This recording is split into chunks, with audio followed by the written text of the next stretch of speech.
The sixth eruption of the Svartsengi volcanic system in the Reykjanes Peninsula of Iceland was one of the most powerful ones. There was a lot of pressure buildup, and the fountains of the lava could rise to 170 to 200 meters high. Then we had to wait a long time for the next eruption to happen. More than 2 months passed, and the pressure buildup was huge.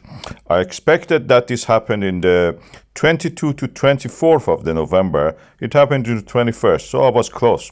And then this is what we saw.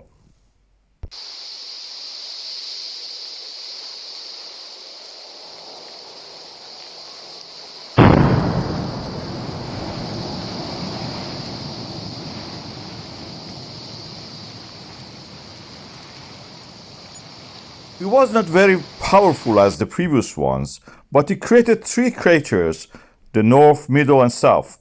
And middle and south died back after a while. But last night they came back. I was watching it. It lasted something close to 3 hours, something between 2 to 3 hours. An outburst happened from the middle one, and the middle one took over. Practically the north one ceased, and then the south one also started to erupt. The little one is spattering in the right. This was a huge amount of the lava suddenly coming in a burst of the eruption. It dragged itself to the night, and then as it dwindled, we saw that the north one again took over and came back to full power. This was amazing to watch, and it reminds us that this eruption is different from what we had.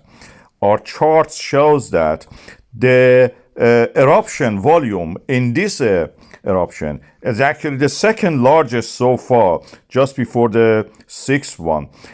But the duration of it is among probably one of the shortest ones so far we have seen, fourth in the shortest ones, and definitely not one of the longest.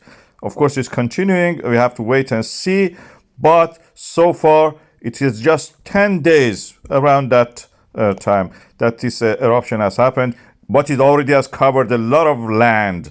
The area is covered is around 10 square kilometers, thickness of the lava 5 meters. It has invaded the Blue Lagoon, the car park, and part of the berms.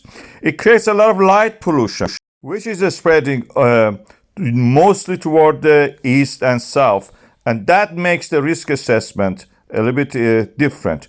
With the wind direction toward the south, the Svartsengi itself, which had a very high risk of the gas pollution, is now reduced to considerable, but the central axis of this area is actually continues to be a highest risk.